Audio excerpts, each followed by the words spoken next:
सबसे बड़ी खबर, दिल्ली में चुनाव की तारीख का ऐलान कल हो सकता है। कल दोपहर चुनाव आयोग की बैठक हो रही है और माना जा रहा है कि बैठक के बाद कभी भी चुनाव की तारीख का ऐलान हो सकता है। दिल्ली में फरवरी से राष्ट्रपति शासन लागू हुआ है।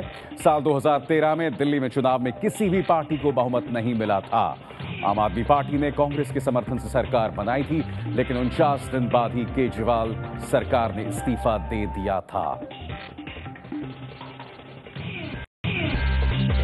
दिल्ली चुनाव की तारीखों का कल हो सकता है ऐलान। आम आदमी पार्टी की सरकार बनने की स्थिति में कांग्रेस ने दिए समर्थन के संकेत। वरिष्ठ कांग्रेस नेता और दिल्ली की पूर्व सीएम शीला दीक्षित ने बड़ा बयान दिया है। शीला ने कहा कि सांप्रदायिक ताकतों को रोकने के लिए कांग्रेस किसी भी गैर सांप्रदायिक ताकत को समर्थन देने का सोच सकती है। हमने स्पष्ट ये भी कहा कि हम अगर कोई ऐसा स्थिति आती है तो बीजेपी को हम नहीं दे सकते, because it's a communal party. आम आदमी पार्टी के संयोजक अरविंद केजरीवाल ने शीला के बयान के बाद ट्वीट किया है कि शीला जी के बयान अहम है। कांग्रेस ने हार मान ली है। लोगों को अब कांग्रेस के लिए वोट कर समय बर्बाद नहीं करना चाहिए। उन्हें आम आदमी पार्टी के लिए वोट करना चाहिए। दिल्ली में फरवरी के मध्य में हो सकते हैं चुनाव। दिल्ली विधानसभा चुनावों से पहले ही हर पार्टी ने लोगों तक जुड़ने की भरसक कोशिशें शुरू कर दी हैं। प्रधानमंत्री नरेंद्र मोदी शनिवार को जनसभा करने वाले हैं, रैली करने वाले हैं और इसी को ध्यान में रखते हुए रामलीला मैदान पर सुरक्षा के साथ ही साथ सभी इंतजाम पुख्ता कर लिए गए हैं। 3 लेयर सिक्योरिटी यहां पर लगाई गई है। Delhi police, paramilitary forces, SPG के साथ साथ यहां पर पूरी जगह पर सीसीटीवी कैमराज इंस्टॉल कर दिए गए हैं। साथ ही साथ मंडलीय स्तर तक सुरक्षा के लिए मंडलीय स्तर तक लोगों को यहां तक पहुंचाने के लिए इंतजाम किए गए हैं। सांसद जो हैं, सभी सांसद जो हैं, उनको ये जिम्मा सौंपा गया है कि ज्यादा से ज्यादा भीड़ जो है वो प्रधानमंत्री की रैली में आए। प्रधानमंत्री जो संबोधित करेंगे उसके लिए आए। व्हाट्सएप के जरिए भी लोगों को यहाँ पहुंचने के लिए बताया जा रहा है। साथ ही साथ सूत्रों के मुताबिक प्रधानमंत्री यहाँ पर कोई बड़ी घोषणा कर सकते हैं दिल्ली के लोगों के लिए। कांग्रेस महासचिव दिग्विजय सिंह ने पहली बार सार्वजनिक तौर पर सोनिया गांधी से अपील की है कि राहुल गांधी को पार्टी का अध्यक्ष बनाया जाए। इसी बात पर कायम हूँ कि राहुल गांधी जी को जिम्मेदारी उन्होंने उपाध्यक्ष की संभाली है और कांग्रेस लीडरशिप से हमारी सोनिया जी से यही अनुरोध है कि उनको अब एआईसीसी की पूरी जवाबदारी सौंपें। फिलहाल राहुल गांधी कांग्रेस पार्टी के उपाध्यक्ष है। उनके नेतृत्व में पार्टी एक भी अहम चुनाव नहीं जीत पाई है। फ्रांस में लगातार दूसरे दिन आतंक का खौफ। पेरिस में पुलिस कार्रवाई के दौरान एक शख्स ने की फायरिंग। इसमें एक महिला पुलिसकर्मी की भी मौत होने की खबर है। 24 घंटे के भीतर पेरिस में दूसरी बार फायरिंग हुई। पेरिस के दक्षिण इलाके मौरूज में पुलिस जब आतंकवादियों की तलाशी में छापेमारी कर रही थी तो उस पर अचानक फायरिंग की गई। इस फायरिंग में एक महिला पुलिस अधिकारी की मौत हो गई, जबकि एक पुलिस अधिकारी जख्मी भी हुआ है। फायरिंग करने वाला गोलियां चलाने के बाद मेट्रो रेल में चढ़कर भाग गया। इसकी भी तलाश की जा रही है। बताया जा रहा है कि कल जिस अखबार के दफ्तर में 2 हमलावरों ने हमला किया था, उनकी निशानदेही पुलिस ने कर ली है। पेरिस में मैगजीन के दफ्तर में हमला करने वाले 3 आतंकियों की हुई पहचान। इनमें से एक ने पुलिस के सामने आत्मसमर्पण किया। फ्रेंच पत्रिका चार्ली एब्दो के दफ्तर पर हुए आतंकी हमले के सिलसिले में जिस संदिग्ध आतंकी ने पुलिस के आगे समर्पण किया है उसका नाम हामिद मुराद बताया जा रहा है और उसकी उम्र सिर्फ 18 साल है। हामिद मुराद का नाम उन 3 संदिग्ध आतंकियों में शामिल था जिनकी पहचान हमलावरों के तौर पर की जा रही थी। खबर है कि हामिद मुराद ने सोशल मीडिया में अपने नाम की चर्चा होने के बाद पुलिस के आगे सरेंडर किया है। हमले की जांच कर रही पुलिस ने जिन 3 संदिग्धों की पहचान की थी उनमें 2 सगे भाई भी शामिल हैं। इन भाइयों की तलाश अब भी जारी है। पेरिस की पत्रिका चार्ली एब्दो के दफ्तर पर बुधवार को हुए हमले में 10 पत्रकारों समेत 12 लोग मारे गए थे।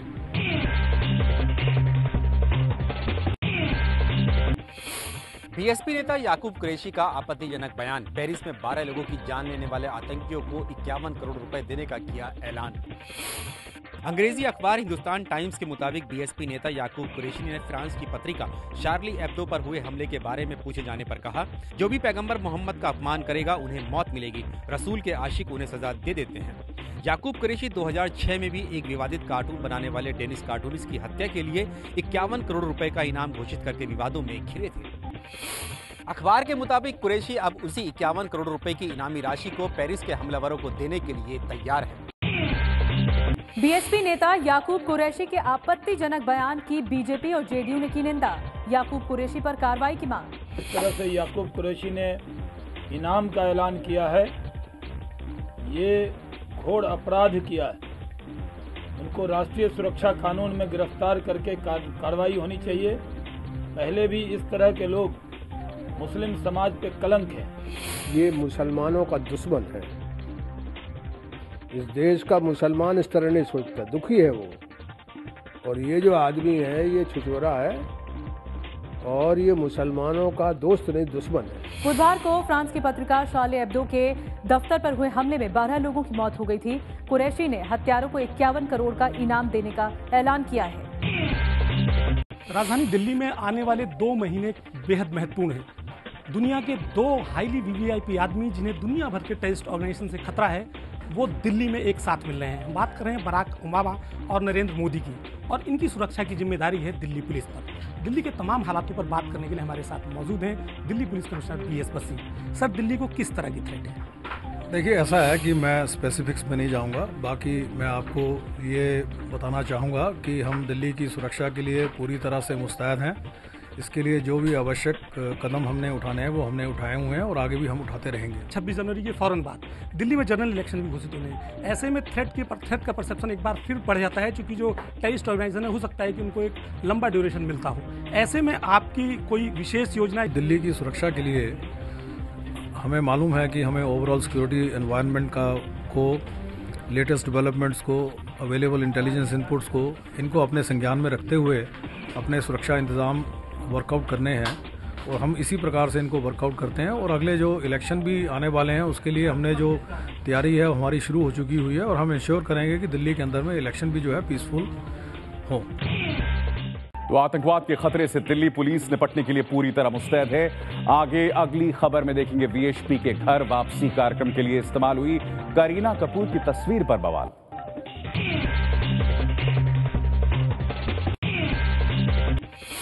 विश्व हिंदू परिषद की महिला इकाई दुर्गा वाहिनी ने शुरू की धर्मांतरण की मुहिम। अपनी पत्रिका के कवर पेज पर छापी सैफ अली खान से शादी करने वाली करीना कपूर की मॉर्फ की हुई तस्वीर। अंग्रेजी अखबार हिंदुस्तान टाइम्स के मुताबिक विश्व हिंदू परिषद की महिला इकाई दुर्गा वाहिनी ने अपनी पत्रिका हिमालय ध्वनि के कवर पेज पर करीना कपूर की मॉर्फ यानी कंप्यूटर के इस्तेमाल से फेर बदल की गई तस्वीर छापी है और उसके नीचे लिखा है धर्मांतरण से राष्ट्रांतरण। अखबार के मुताबिक दुर्गा वाहिनी ने कथित लव जिहाद का विरोध करने और मुसलमानों से शादी करने वाली हिंदू महिलाओं को फिर से हिंदू बनाने की मुहिम शुरू की है। हिंदुस्तान टाइम्स के मुताबिक पत्रिका प्रकाशित करने वाली रजनी ठुकराल का कहना है कि उन्होंने पत्रिका के कवर पेज पर करीना कपूर की तस्वीर इसलिए छापी क्योंकि वो एक सेलिब्रिटी हैं और नौजवान सेलिब्रिटी की नकल करते हैं। वो सोचते हैं कि करीना ऐसा कर सकती हैं तो हम क्यों नहीं कर सकते। पत्रिका के संपादकीय में लिखा है कि लव जिहाद और धर्मांतरण पर काफी चर्चा हो चुकी है। धर्मांतरण के कारण राष्ट्र बटा और पाकिस्तान बना। ठुकराल के मुताबिक मुसलमानों से शादी करने वाली 16 महिलाओं ने उनसे संपर्क किया, जिनमें से 2 को हिंदू दोबारा बना दिया गया है और 1 की दोबारा शादी करा दी गई है। विश्व हिंदू परिषद ने अपनी महिला इकाई की पत्रिका में करीना कपूर की मॉर्फ तस्वीर छापने को बिल्कुल सही ठहराया है। विश्व हिंदू परिषद के नेता न सिर्फ इसे अभिव्यक्ति की आजादी बता रहे हैं, बल्कि करीना कपूर को कोर्ट जाने की चुनौती भी दे रहे हैं। लेकिन उस पत्रिका ने जो कुछ भी दिया है उसके बारे में अगर करीना कपूर को कोई आपत्ति है तो न्यायालय के दरवाजे खुले हुए हैं, या सेकुलरिस्टों की कोई अगर आपत्ति है तो न्यायालय के दरवाजे खुले हुए हैं। सैफ अली खान हिंदू बनते, उनमें प्रेम था, उनका स्वागत करते, अभिनंदन करते, और स्वयं करीना ने भी इस विषय पर कई बार सफाई देने की कोशिश की है। तो कोई व्यक्ति अपने हिसाब से भी उसको चित्रित करने का अधिकार रखता है और अभिव्यक्ति की स्वतंत्रता रहनी ही चाहिए। सवाल यह है कि करीना कपूर की मर्जी के बिना उनकी तस्वीर से छेड़छाड़ करने और फिर उसे पत्रिका के कवर पेज पर छापने को अभिव्यक्ति की आजादी कैसे कहा जा सकता है। वीएचपी से जुड़ी मैगजीन के कवर पर करीना कपूर की मॉर्फ तस्वीर छापने से उनके पति सैफ अली खान नाराज है। कहा ऐसी बातों का विरोध जरूर होना चाहिए। अंग्रेजी अखबार हिंदुस्तान टाइम्स के मुताबिक दुर्गा वाहिनी की पत्रिका के कवर पेज पर अभिनेत्री करीना कपूर की कंप्यूटर से फेरबदली की हुई तस्वीर छापे जाने पर सैफ अली खान ने कड़ी प्रतिक्रिया दी है। अखबार के मुताबिक सैफ ने उनसे कहा है, ये आश्चर्यजनक नहीं, हास्यास्पद है, लेकिन अशिक्षा और नफरत से भरे ऐसे विचार देश के लिए ठीक नहीं है और उनका विरोध करना जरूरी है। सैफ अली खान और करीना कपूर ने करीब 5 साल चले रोमांस के बाद 16 अक्टूबर 2012 को शादी की थी और ऐसे में इन दोनों की शादी को कथित लव जिहाद से जोड़कर पेश करना सचमुच हैरान करने वाली बात है। हिंदू महिलाओं को 4 बच्चे पैदा करने की सलाह देने वाले बीजेपी सांसद साक्षी महाराज अपने बयान से पलटे। अब कहा कि 2 से अधिक बच्चे पैदा करने वालों के खिलाफ हो कार्रवाई। यूपी के उन्नाव से बीजेपी सांसद साक्षी महाराज ने बुधवार को कहा था कि हिंदू महिलाओं को 4 बच्चे पैदा करने चाहिए, लेकिन अब उन्होंने बात पूरी तरह बदल दी है।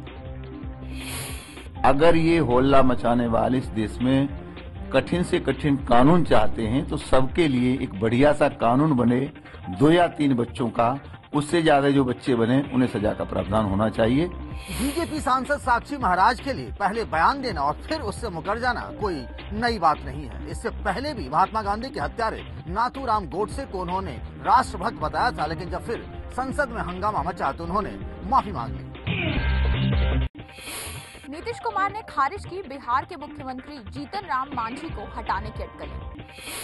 बिहार के पूर्व मुख्यमंत्री और जेडीयू नेता नीतीश कुमार ने आज जेडीयू अध्यक्ष शरद यादव से दिल्ली में मुलाकात की। चर्चा गर्म थी कि बिहार के सीएम जीतन राम मांझी को हटाने का फैसला लिया जा सकता है, लेकिन मुलाकात के बाद बाहर निकले नीतीश ने सभी अटकलों को खारिज कर दिया। इस विषय पर अभी हम लोग चर्चा नहीं, लालू जी से भी हमारी बातचीत होगी तो या होती है, ये सब बात मर्जर के सिलसिले में होगी। आप जानते हैं बिहार में हम लोग 2 पार्टी, तो आखिर कैसे काम को आगे बढ़ाना है, तो इन मसलों पर हम लोग बातचीत करेंगे। अभी जो कुछ भी बिहार में आज जो सरकार है उसको लेकर अभी हम लोग कोई बातचीत। बिहार में इस साल के अंत में चुनाव होने हैं।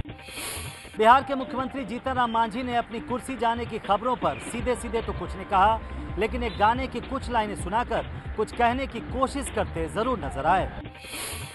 सब कुछ सीखा हमने, न सीखी होशियारी, सच है दुनिया वालों कि मैं हूँ अनाड़ी। पटना के एसके मेमोरियल हॉल में लोगों को ये गाना सुनाया बिहार के सीएम जीतन राम मांझी ने। सब कुछ मैंने सीखी न सीखी होशियारी, सच है दुनिया वालों की मैं हूँ अनाड़ी। मांझी ने अपनी कुर्सी जाने की खबरों पर सीधे सीधे भले ही कुछ न कहा हो, लेकिन इस पुराने हिंदी गाने के जरिए उन्होंने शायद अपनी लाचारी दिखाने की कोशिश जरूर की है।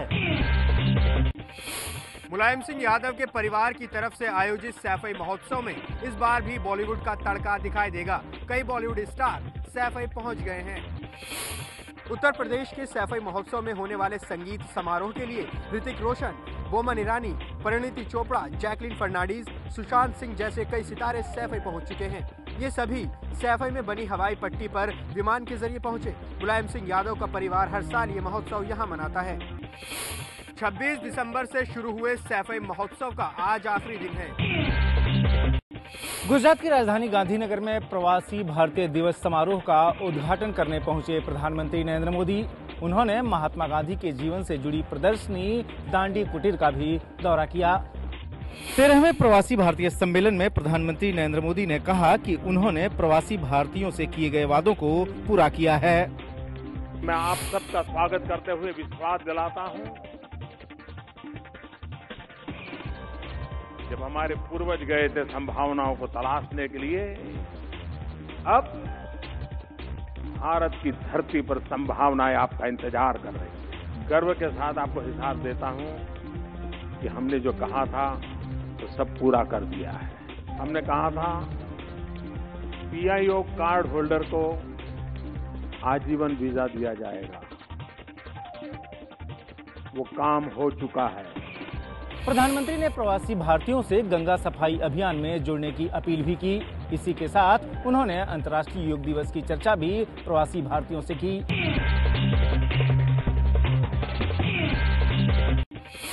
दिल्ली से सटे नोएडा में नाबालिग छात्रा से गैंगरेप का आरोप पुलिस ने किया। तीनों आरोपियों को गिरफ्तार। आरोप है कि तीनों आरोपियों ने 10वीं में पढ़ने वाली नाबालिग छात्रा को गाजियाबाद से अगवा किया और जबरन एक एसयूवी में डालकर नोएडा ले गए।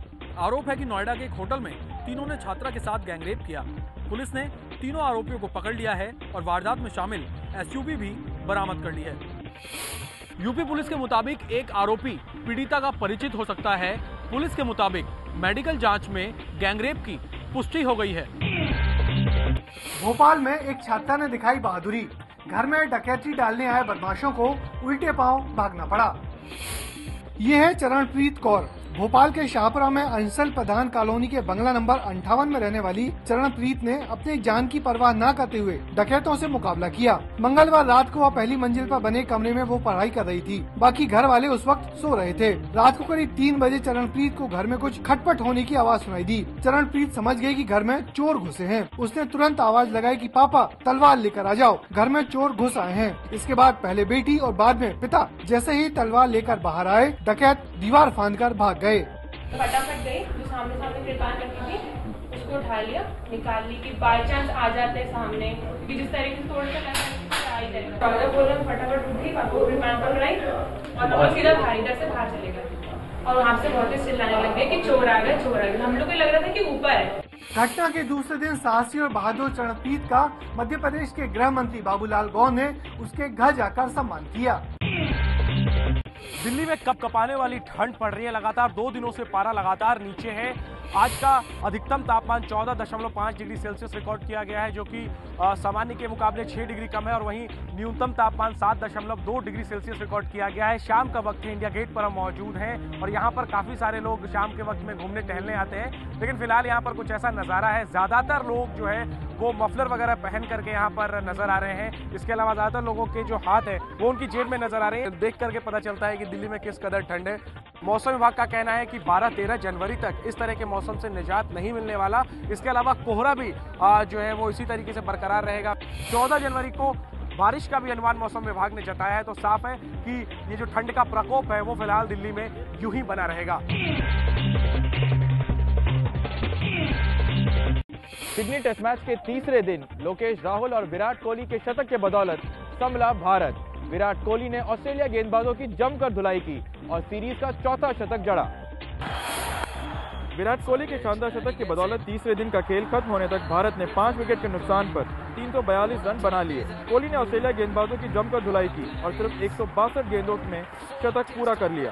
टेस्ट मैचों में विराट कोहली का ये 9वां शतक है। कोहली 140 रन बनाकर क्रीज पर टिके हुए हैं। आज के शानदार प्रदर्शन के बाद कोहली ऑस्ट्रेलिया में एक सीरीज में सबसे ज्यादा रन बनाने के मामले में सचिन तेंदुलकर और राहुल द्रविड़ से भी आगे निकल गए हैं। अपना दूसरा टेस्ट मैच खेल रहे लोकेश राहुल ने भी शानदार बल्लेबाजी की और शतक जड़ा। लोकेश राहुल 110 रन बनाकर आउट हुए। ऑस्ट्रेलिया की पहली पारी के स्कोर से भारत अब भी 230 रन पीछे है। चौथे दिन के खेल में भारत की सारी निगाहें अब भी विराट कोहली पर ही टिकी रहेंगी। महान बल्लेबाज सचिन तेंदुलकर पर भी बन रही है फिल्म।